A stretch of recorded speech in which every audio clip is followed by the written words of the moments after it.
આજની ધર્મકથા. પ્રણામ. 64 પ્રકારી પૂજા. ઢાળ ત્રીજી, વેદનીય કર્મ. એની પુષ્પ પૂજા એ આપણે ગયા વખત સુધી જોઈ. પુષ્પ પૂજાનો એક સરસ મજાનો ભાવ, વેદનીય બંધ નિવારણાય. જેના કારણે વેદનીય કર્મનો બંધ થાય એવા કારણો નિવારવા માટે પરમાત્માની પુષ્પ પૂજા છે. અશાતા વેદનીયનો બંધ થાય ને એ પછીથી જીવના હાથમાં બહુ ઓછું બચે છે, પણ બંધ કરવા પહેલા જીવ પાસે ઘણા બધા ઓપ્શન છે. આજે પણ આપણે આપણા જીવનની અંદરમાં ક્ષણે ક્ષણે અશાતા વેદનીય કર્મ જે બાંધીએ છીએ, આપણી થોડીક મતિને અને થોડા વ્યવહારને આપણે સૌમ્ય કરીએ, બીજાનો વિચાર કરીને જીવતા થઈએ, તો આ અશાતા વેદનીયના ઘણા બધા બંધો એ આપણા અટકી જાય. પુષ્પની પૂજા એ શું આપે છે તો એનું એક બીજું સરસ મજાનું નામ છે સુમનસામ.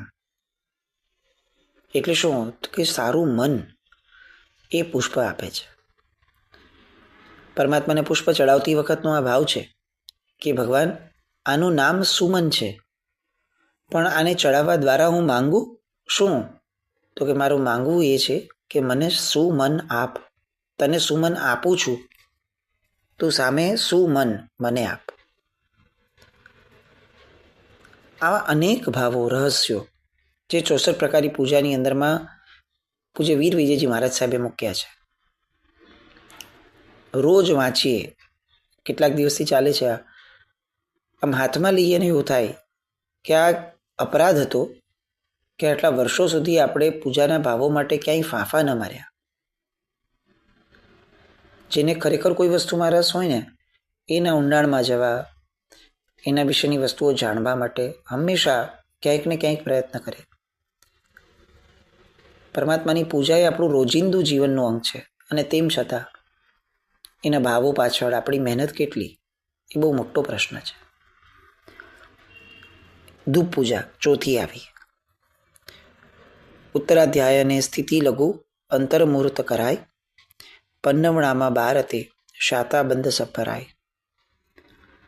હવેનું જે દોહો છે જુઓ. શાતા વેદની બંધનું ઠાણ પ્રભુપુર ધૂપ, મિચ્છત દુર્ગંધ દૂરે ટળે, પ્રગટે આત્મ સ્વરૂપ. આપણે સામાન્ય રીતે અત્યારે ધૂપ પૂજાનો દોહો બોલીએ છીએ. એ ધૂપ પૂજાના દોહાની બીજી લાઈન અહીંયા સેમ આવી, મિચ્છત દુર્ગંધ દૂરે ટળે, પ્રગટે આત્મ સ્વરૂપ. પણ પહેલી લાઈન શાતા વેદની બંધનું ઠાણ પ્રભુપુર ધૂપ.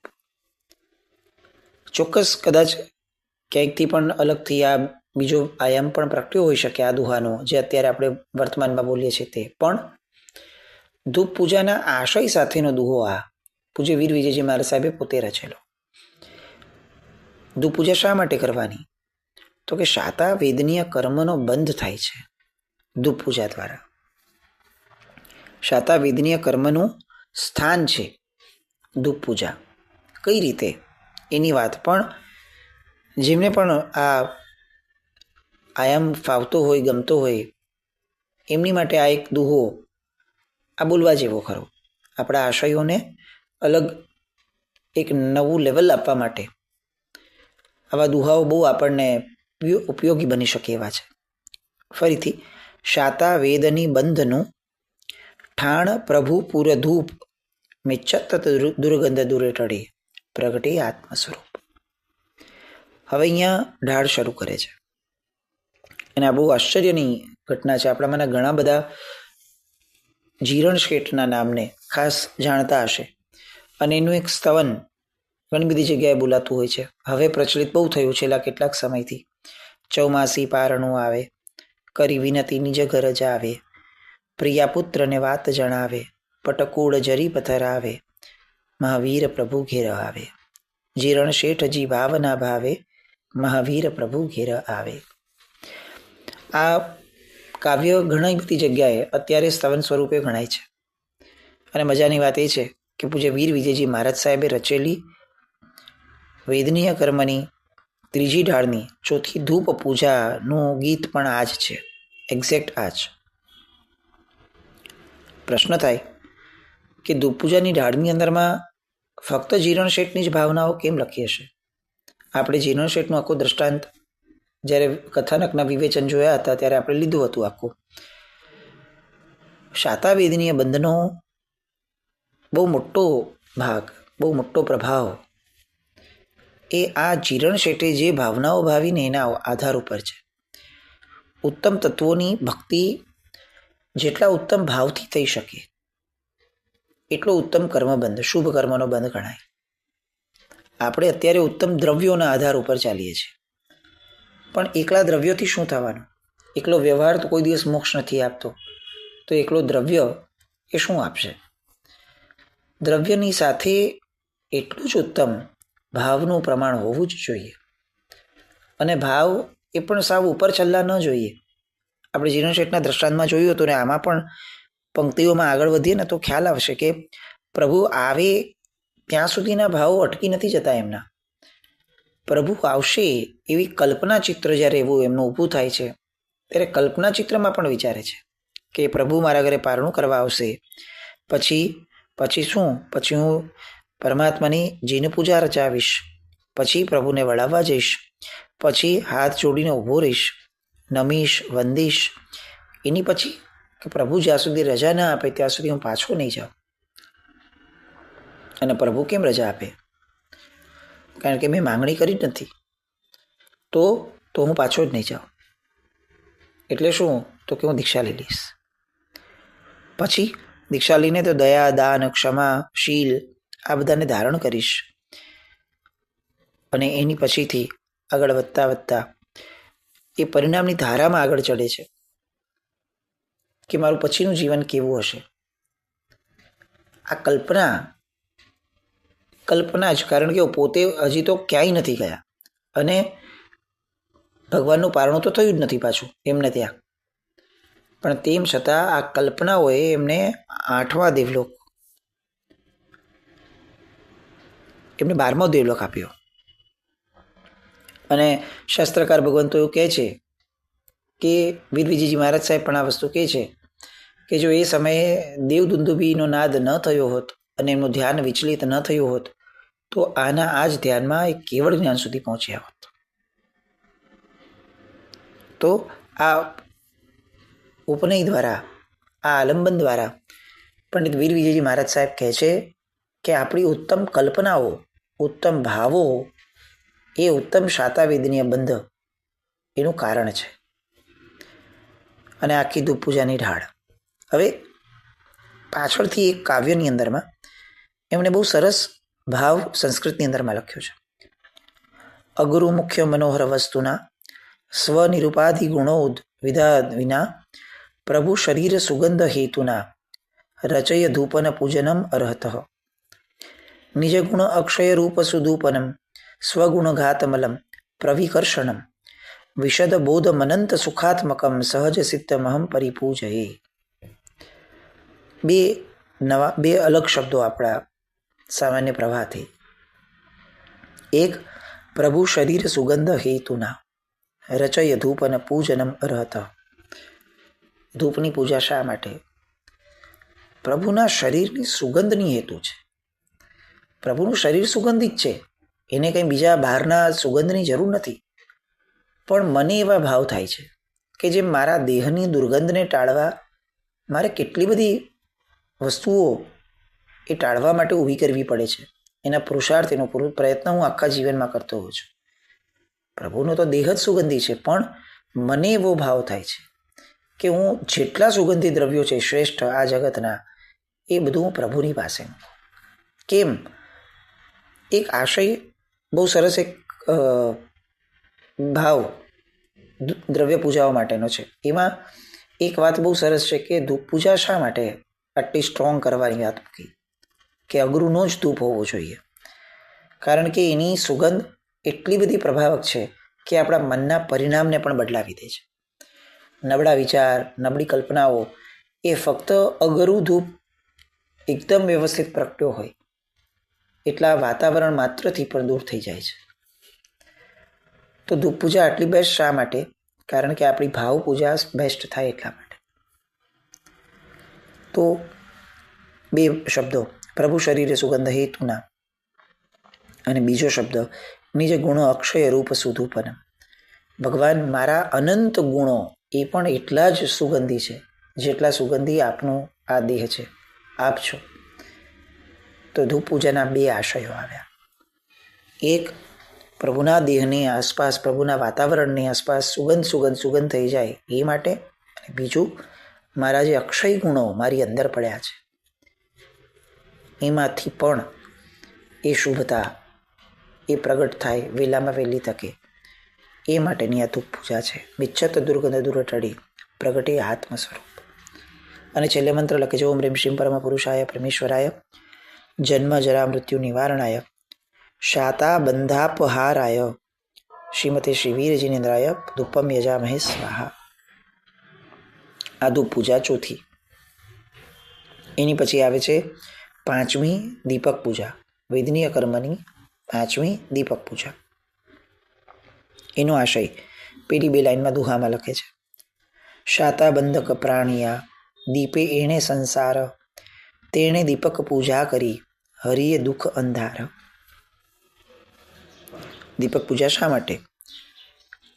તો જેણે શાતાનો બંધ કર્યો છે, શાતા વેદનીય કર્મનો, એ બધા જ જીવો, એની માટે સંસાર એ ઘણા ઉત્તમ યોગને પામવા માટેનું સાધન થાય.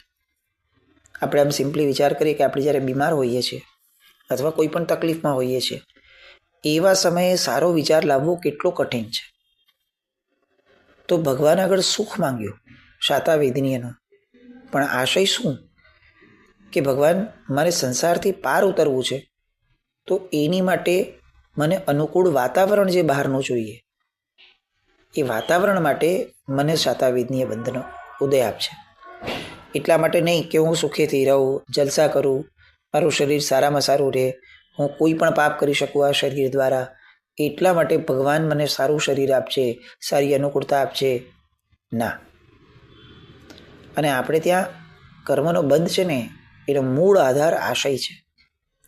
આજે આપણે બધા જ ભગવાન આગળ માંગતા થયા, પણ આપણા આશય બહુ નબળા થતા ગયા. એટલે શું થયું કે ભગવાન આગળ માંગવું જોઈએ કે ન માંગવું જોઈએ એ વાત પછીની રહી. પણ જે પણ મહાપુરુષો એમ કહેતા હતા કે ભાઈ આપણું દુઃખ હોય તો ક્યાં જવાય? ભગવાન આગળ જવાય ને. એ બધાના આશય સાથે પણ આપણે છેતરપિંડી કરીએ છીએ. કારણ કે ઉત્તમ વ્યક્તિ પાસે માંગવું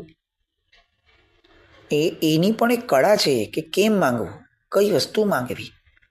આપણે કળા પણ નથી રાખી. ઉત્તમ પાત્ર પાસે એટલી નીચલામાં નીચલી વસ્તુઓ માંગતા થઈ ગયા કે ઉત્તમ પાસે માંગવાની જે આખી વાત પણ હતી એ લજવાઈ. અહીંયા હજી એક શબ્દ જુઓ, શાતાબંધક પ્રાણિયા દીપે એણે સંસાર તેણે દીપક પૂજા કરી હરિએ દુઃખ અંધાર. દુઃખ નામનો અંધકાર દૂર થાય છે. શેનાથી? તો કે શાતા વેદનીયથી. હવે અહીંયા દુઃખ શબ્દની વ્યાખ્યામાં ગયા તો કે દુઃખ એટલે શું? તો કે સંસાર એ દુઃખ છે. એવું નહીં કે સંસારમાં મને દુઃખ છે તો ભગવાન એ દૂર કરો, નહીં. સંસાર સ્વયં એક દુઃખ છે. અને આ દીપક પૂજાથી શું કયું દુઃખ દૂર કરવું છે? સંસારમાં હોવાનું જે દુઃખ છે, પ્રભુ મારું એ દુઃખ તું દૂર કર. કેટલી ઉત્તમ માગણી. આગળથી ઢાળ શરૂ કરે છે દેશી. સાંભળજો મુનિ સંયમ રાગે ઉપશમ શ્રેણે ચઢિયા રે શાતા વેદને બંધ કરીને શ્રેણી થકી તે પડ્યા રે. આ વાત આપણે જોઈ હતી કે 7 લવનું આયુષ્ય ઓછું પડ્યું અને એના કારણે સર્વાર્થ સિદ્ધ વિમાને મુનિવર પહોંચ્યા જે ધ્યાનમાં હતા તે. પણ ઉત્તમ ધ્યાનમાં હતા ને એટલે હવે એમને કદાચ નિર્માણ ન મળ્યું, આયુષ્ય થોડુંક ઓછું પડવાના કારણે. પણ ગયા કઈ ગતિમાં? તો કે સર્વાર્થ સિદ્ધ વિમાનમાં. સર્વાર્થ સિદ્ધ વિમાનની અંદરમાં જેમનું આયુષ્ય પહોંચ્યું છે આ બધાએ આ જગતનો ઉત્તમમાં ઉત્તમ શાતાવેદનીય બંધ કર્યો છે અને એટલે જ એ લોકો ત્યાં ગયા છે.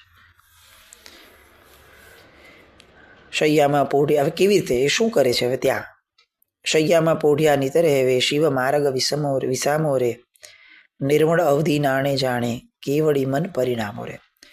આખા આયુષ્ય દરમિયાનમાં આ સર્વાર્થ સિદ્ધ વિમાનના દેવો કરે છે શું? તો કે ત્યાં પોતે શૈયામાં જ પોઢ્યા રહે છે, પથારીમાં સૂતા જ રહે છે, સૂતા નથી રહેતા, પથારીમાં પડ્યા રહે છે. અને પછી શું કરે છે? તો કે શિવ માર્ગ વિસામો રે, એક નાનકડો બ્રેક લીધો છે. કારણ કે એમનાથી સૌથી વધુ નજીક આ જગતની અંદરમાં જો મોક્ષ કોઈનાથી છે ક્ષેત્રથી, સ્થળથી, અંતરથી, તો આ લોકોથી છે. તો એમ કીધું કે બસ ત્યાં માર્ગે જતા જતા એક નાનકડો હોલ્ટ લીધો છે. એવી રીતનું એમનું આખું જીવન છે. નિર્મળ અવધિ નાણે જાણે કેવળી મન પરિણામો રે, પોતે અવધિ જ્ઞાનનો ઉપયોગ મૂકી અને કેવળ જ્ઞાની એમના મનના પરિણામ જાણે છે. અવધિ જ્ઞાનનો આનાથી બેસ્ટ ઉપયોગ શું હોઈ શકે? અને પોતાને મળેલી શક્તિનો બેસ્ટ ઉપયોગ કરનાર માણસ એ અનંત શક્તિનો ધારક થઈ શકે. તે શૈયા ઉપર ચંદર ઉવે, ઝૂમ ખંડેર છે મોતી રે, વિચલું મોતી 64 મણનું, જગમગ જાલીમ જ્યોતિ રે. એ સર્વાર્થ સિદ્ધ વિમાનનું વર્ણન એ પણ અહીંયા પંડિત વીર વિજયજી મહારાજ સાહેબ કરે છે. કેવી શૈયા છે, એની ઉપર મોતી કેવું ઝૂલે છે, એમાંથી એક વચલું મોતી કેટલા મણનું છે? તો કે 64 મણનું મોતી છે. 64 મણ, એક મણ એટલે 20 કિલો. પછી બીજા મોતીની વાત મૂકે છે. 32 મણના 14 પાખલીએ, 16 મણા 18 રે, 8 મણા 16 સમુક્તા ફળ, તીમ 22 ચૌમણિયા રે. 2 મણ કેરા 64 મોતી, ઈગસય 28 મણિયા રે, 200 અને વળી 53 મોતી સર્વે થઈને મળ્યા રે. 253 મોતીઓ એ એમની શૈયાની આસપાસ હોય છે. અને બધી જ આ આખું વર્ણન કેમ કર્યું? આપણને એની વૃદ્ધિ દેખાડવા માટે કે ત્યાં કેટલા બધા આવા મોતીઓ છે અને કેટલા મોંઘા મોતી છે? ના, છેલ્લે નીચે હવે એનો આશય લખે છે કે આ તમને આટલું બધું વર્ણન કેમ કરું છું કે આવા આવા મોટા મોટા મણના મોતીઓ ત્યાં છે? તો કે છે એ સઘળા વિચલા મોતી શું, આફળે વાયુ વેગે રે, રાગ રાગીણી નાટક પ્રગટે, લવ સત્તમ સુર ભોગે રે. ભૂખ તરસ છીપે રસ લીના, સુર સાગર 33 રે, શાતા લહેરમાં ક્ષણ ક્ષણ સમરે, વીર વિજય જગદીશ રે. આવું આ લવ સપ્તમ્યા દેવો જેને કહેવાય કે જેમનું આયુષ્ય 7 લવનું ઓછું પડ્યું, એના કારણે એ લોકોએ ત્યાં જન્મ લેવો પડ્યો સર્વાર્થ સિદ્ધમાં, એટલે એમને લવ સપ્તમ્યા દેવો કહેવાય. તો એ લવ સપ્તમ્યા દેવો એ કરે છે શું? આટલા બધા મોતીઓનું કેમ વર્ણન કર્યું તમે? તો કે એ સઘળા વિચલા મોતી શું, આફળે વાયુ વેગેરે, પવનનો વેગ આવે છે અને એટલા તીવ્રતાથી આ બધા મોતીઓ એકબીજા સાથે અફડાય છે કે એના કારણે જ રાગ રાગીણી નાટક પ્રગટે. કોઈ ત્યાં રાગ રાગીણી કરવા જતું નથી દેવો, ત્યાં નાટક કોઈ કરતું નથી, પણ આ મોતી સતત જે એકબીજા સાથે અથડાય છે એના કારણે અલગ અલગ પ્રકારના રાગ રાગીણી એમાંથી નીપજે છે. અને આ લોકોનું આયુષ્ય આખું, એ આયુષ્ય કેવી રીતે જાય છે? કેટલું આયુષ્ય છે? સુર સાગર 33 રે, 33 સાગરો પગનું આયુષ્ય કેવી રીતે જાય છે? તો કે ભૂખ તરસ છીપે રસ લીના, ન ભૂખ લાગે છે ન તરસ લાગે છે. કેમ? તો કે એ લોકો રસ લીના છે. આ આપણને અહીંયા વીર વિજયજી મહારાજ સાહેબ પ્રેરણા કરે છે. ભગવાનની ભક્તિમાં કેવા બનવાનું? તો કે રસ લીના, એટલા બધા રસની અંદરમાં લીન બનવાનું કે ભૂખ યાદ ના આવે, તરસ યાદ ના આવે. આ ભગવાનની ભક્તિ છે. આપણને જતી વખતે ખબર છે કે 5 મિનિટમાં 10 મિનિટમાં બહાર નીકળીને આખા કામની લાઈન આપણે આગળ છે, અર્બન લાઈફસ્ટાઈલ, એટલે આપણી પાસે સમય જ નથી, બીજું બધું જ છે જીવનમાં. અને એના કારણે શું થાય? તો કે જે પણ કાર્ય કરીએ છીએ બધું જ એ વિચલિત મન દ્વારા જ થાય છે. આર્ત ધ્યાન જેને શાસ્ત્રોમાં કીધું છે એ જ ભાવ દ્વારા આપણી આરાધનાઓ થાય. આપણે એવું વિચારીએ કે આપણે આના દ્વારા પુણ્ય બાંધશું, આના દ્વારા નિર્જરા કરશું, પણ વિચલિત મન દ્વારા થયેલી ક્રિયા એ તો આર્ત ધ્યાન છે. શુભ ધ્યાન કઈ છે? તો કે રસલીના. જે રસમાં લીન થયા, જે સમયે જે કરીએ છીએ એ સમયે પૂર્ણપણે એમાં જ આખો ને આખો રસ ઢોળાય. મન વચન કર્મ ત્રણનો રસ પૂર્ણપણે એક જ ક્રિયાની અંદરમાં જોડાય. આવા રસ લીના એ સર્વાર્થ સિદ્ધના લવ સત્તમ્યા દેવો છે. એની વાત કરી અને આપણને કહે છે કે તમારે આવા શાતાવેદનીય કર્મનો બંધ જો જોઈતો હોય તો તમારે આવા રસલીના બનવું જોઈએ. એનું આલંબન આ દીપક પૂજા આપે છે. ઓમ રીમ શ્રી પરમ પુરુષાય પરમેશ્વરાય જન્મ જરા મૃત્યુ નિવારણાય શાતા ઉત્તર સુખ પ્રાપણાય શ્રીમતે વીર જિનેન્દ્રાય દીપમ યજા મહેશ્વા. કેવું સુખ? તો કે ઉત્તર શાતા મળતી રહે, ઉત્તર વધતે પરિણામે એવું સુખ જેના દ્વારા પ્રાપ્ત થાય છે, એવી આ દીપક પૂજા એ પ્રભુ તમને સમર્પિત કરો છો. એક નવા નવા આયામો, નવા નવા આશયો. આગળની હવે અક્ષત પૂજામાં પાછું એક નવી વાત, શાતાવેદની આ બંધની આ બધી વાતો એના દ્વારા આપણા જીવનમાં ઉત્તમ પ્રત્યેની ભક્તિ દ્વારા આપણી કલ્પનાઓ, આપણા ભાવો, આપણું મન શુદ્ધ થાય એવી શુભમંગલ કામના સાથે જીના આજ્ઞાવૃત કંઈ પણ બોલાય તો મિચ્છામિ દુક્કડમ. જૈનમ જયતિ શાસન.